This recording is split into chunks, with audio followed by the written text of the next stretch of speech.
Hello বন্ধুরা, কেমন আছো সবাই? আশা করি ভালো আছো, আমিও ভালো আছি।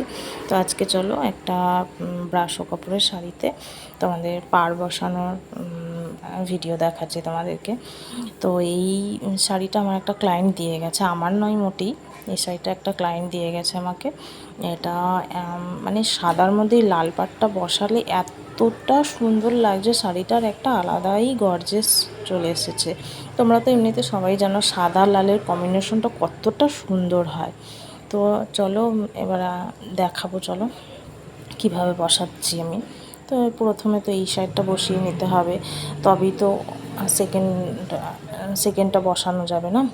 প্রথমে এই সেলাইটা যেমন নর্মালি সেলাই হয়, যারা সেলাই করতে পারো, সেলাই সম্বন্ধে জানো, তারা তো জানোই। প্রথমে একটা সাইড বসিয়ে নিতে হবে, তারপরে দ্বিতীয় লাইনটাও করতে হবে।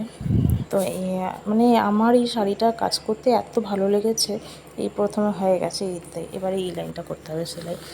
দেখতেই পাচ্ছ, কিন্তু এই লাইনটা সেলাই করতে বেশ চাপেরই থাকে, জানোই যারা সেলাই করতে পারো। সেকেন্ড লাইনটা যদি ঠিকঠাক করে শাড়িটা ধরা না হয়, তো শাড়িটা পুরোপুরি কুঁচকিয়ে যাবে। তো এই জায়গাটায় কিছুটা আমার সেলাই হয়েছে, তো এই বাকিটা পুরোটাই আমি রাউন্ড করে এবার সেলাই করব।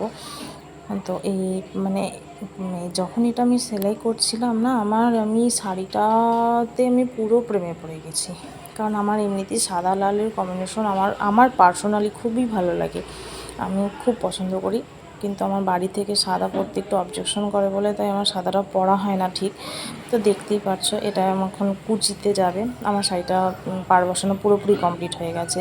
আর এটা এখন শাড়ির প্লিট করলে দেখো প্লিটটা কতটা গর্জিয়াস লাগছে। তো তোমরা যদি কেউ চাও, নিজেরা ইচ্ছে মতো এরকম সাদা লালের উপর শাড়ি নিজেই বানিয়ে নিতে পারো কম্বিনেশন করে। তো এটা হচ্ছে তোমার আঁচল পোর্শনটা।